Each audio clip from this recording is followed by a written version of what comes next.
If you're looking at buying a house in Hamilton, Ontario, then this video is for you. I want to talk to you guys about the steps of buying a house in Hamilton, Ontario.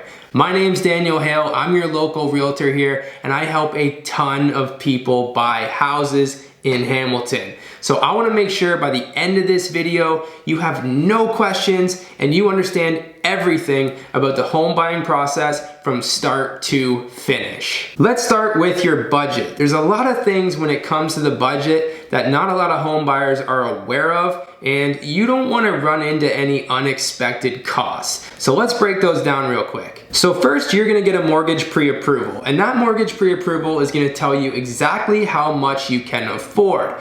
And that's going to vary depending on your income, how much debt you have, if you have any debt at all, your credit score, and a few other things. You're also going to want to establish how much you will be putting down on the property. Most of the time it's 20%, but your mortgage pre-approval will tell you how much you need to put down, and that will vary depending on your qualification or if you're a first-time home buyer or not. You also want to make sure that you're prepared with your deposit. When you put an offer in on a house and that offer is accepted, you need to make sure that you are able to deliver the deposit within 24 hours after the acceptance. And lastly, you also have to set aside a budget for closing costs. And this is the thing that not a lot of buyers are prepared for. They don't understand or know what closing costs they are going to pay for or how much they're going to be. And the first thing that I want to mention is the home inspection, which can go anywhere from $300 to $500 depending on if you're doing a basic home inspection or not. But this is something I highly recommend you do, just so that when you move into your property, you can be rest assured that there's no issues with the home. Now, the extent of the closing costs that you will have are land transfer tax, lawyer's fees, title insurance, utility setup, and disbursements. The disbursements are also fees just in case that seller has paid the taxes for the whole entire year and you might have to reimburse him back for a certain amount of months. Now, when it comes to closing costs, a good rule of thumb just to help you guys is normally it costs around 1.5% of the purchase price. So let's do a quick analysis to help you guys understand this a little bit further so that you can do this by yourself. Let's say you purchase a home in Hamilton for $800,000 and you are required to put 20% down. That's $160,000 that you're gonna need to be prepared for your down payment. Now, with the closing costs, it's going to be $800,000 times that 1.5%, which is $12,000. So the total that you're gonna need to be prepared for is $172,000 to purchase an $800,000 home. And it's always good to make sure you know your numbers so that you don't run into any hidden costs and you don't stress yourself out. So you know your costs, you know your mortgage pre-approval, you know your budget, and the next step now is to understand the type of home that you are looking to purchase. Will you be buying a freehold home or will you be buying a condominium? Do you need a condo, a townhouse, a semi-detached home, or a detached? Another thing to consider is the age of the home. How old of a home are you looking for? Do you want a newer home, or are you okay with something that's a little bit older? Understand, the older the home, the more issues that it could have. So it's important to factor in the upkeep and the maintenance on that home. Such as if you're going with that condo, you're going to be paying maintenance fees. However, some of the things will be taken care of within those maintenance fees. If it's a freehold home, you are going to be responsible for the entire thing. Now, I also recommend to buyers to create a short list of everything in the home that they absolutely must have, and even the things that they can live without. This will help narrow down a lot of things when you start searching for homes. The next step is you need to choose the location that is best for you. Hamilton, Ontario is a very big city. Do you want to live in Hamilton or do you want to live in one of the surrounding areas, such as Waterdown, Ancaster, Stony Creek, Dundas? There's so much that Hamilton has to offer when it comes to location and when it comes to neighborhood. The other thing that you want to factor in when it comes to location is the average cost for each location. You have your pre-approval, so you can take a look at your pre-approval and know what areas are best within your budget. You also want to make sure that you choose an area that is safe within Hamilton, Ontario. Of course, there are some areas that you might want to avoid, but there are a lot of incredible areas within Hamilton, Ontario, and a lot that I will recommend. I'll link a video at the end of this video just to help you guys narrow that down. And also reach out. I love hearing from you guys, and I'd be happy to help you narrow down your location. And the other things to consider when it comes to location are, do you have kids? Are you single? Do you look to start a family? Are you looking for a retirement community? All of those things are very important to factor in when it comes to the location.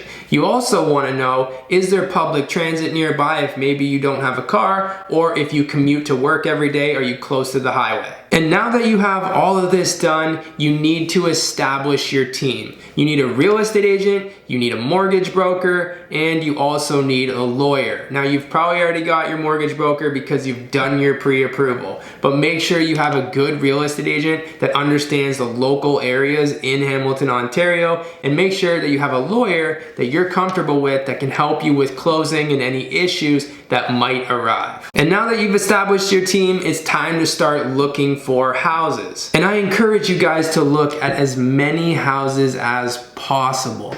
You want to make sure that you view a lot and you don't just settle on something that you feel okay with. Remember, you're going to be living there for a long period of time, and you want to make sure that you absolutely love it. And when you choose that home, drive around the entire neighborhood so that you can get a feel for the neighborhood and make sure it's a friendly, good environment for you. And a pro tip is to speak to some of the neighbors. Don't be afraid to do this.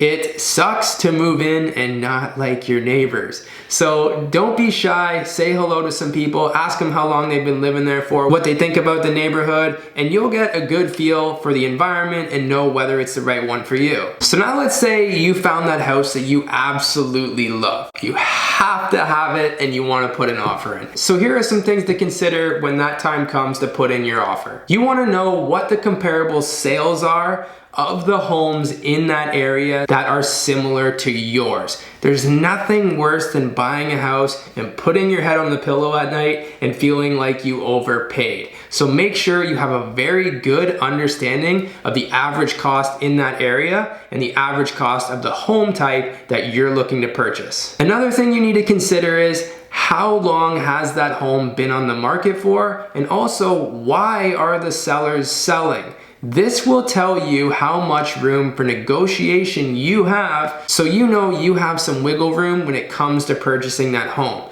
And that's also up to your realtor to help make sure that they can negotiate for you, get that price down, and make sure you get a better deal. And that'll help you establish the price that you're going to put on your offer and what you're going to start with.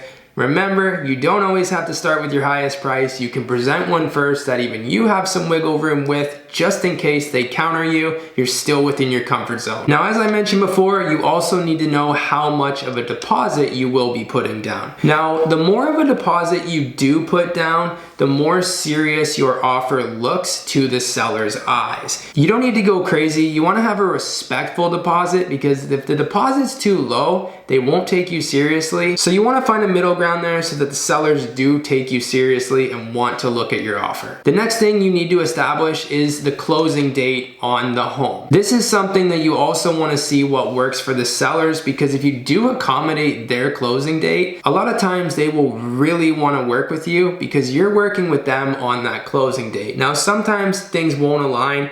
You might have to put in one that works better for you. That's okay too. The sellers can sometimes work around things, but if you do align the closing date with the sellers, they will be happy with this and you're getting closer to getting your offer accepted. Now, the next thing is the inclusions. What is included in the sale? Are all of the appliances included? What are the sellers including in the sale of the home? As well as the exclusions. What aren't they including? And these are things that you have to pay attention to within the offer, because you don't want to get to closing date, you move in, and there's some things that they took out that you thought were included, and now you've got a bit of an argument. So make sure you know what inclusions and exclusions are in your offer. The next part of the offer is the rental items. Are there any rental items? And if so, which ones and how much? Such as the hot water tank, the furnace, or the AC. A lot of times you will see a hot water tank as a rental agreement, but it is a little bit of annoying sometimes when it comes to paying that out if you want to fully own it.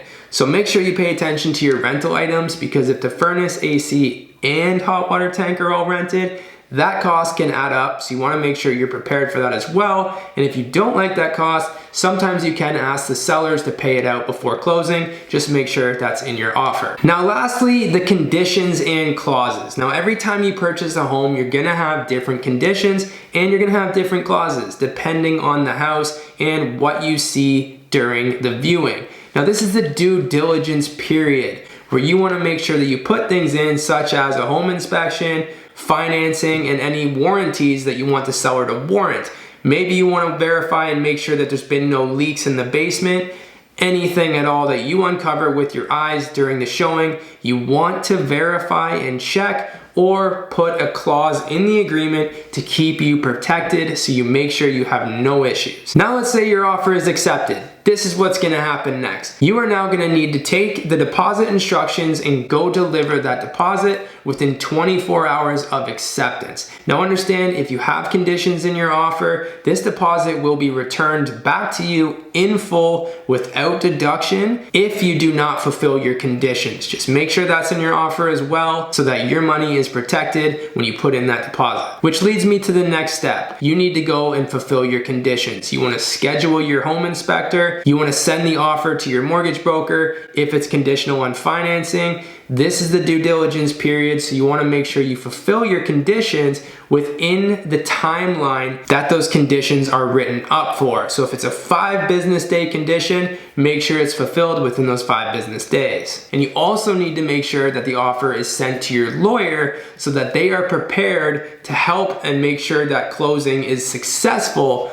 on the closing date. And now that that's done, you're in between closing period. Your offer is firm. It's time to get ready to close on that property, and here are the things that I recommend you do during that time. When you pack all of your stuff, put it in boxes, and make sure you label it. When you move in, you want to make sure that you know things are labeled so you can pull out the most important things that you need first, and you're not ripping apart boxes trying to figure out whose stuff is what. It's also easier to put the things in each room that belong in those rooms, such as the kitchen stuff or your bedroom stuff, living room stuff. So stay organized. It just helps save with some stress. Now you're gonna schedule your movers or your friends that are gonna help you with moving. Round up some pizza and some drinks and make sure that everybody is prepared for moving day. And the next step, schedule your moving truck. Now here's a pro tip for you guys. Don't schedule your moving truck on closing day. Schedule your moving truck the day after closing day. And I'll tell you why, because I've seen this happen a lot of times. Sometimes the lawyers will not close on the property until the end of the day, which is closer to 5 p.m. So I've seen people go schedule their moving truck, pick it up at 8, 9 a.m.,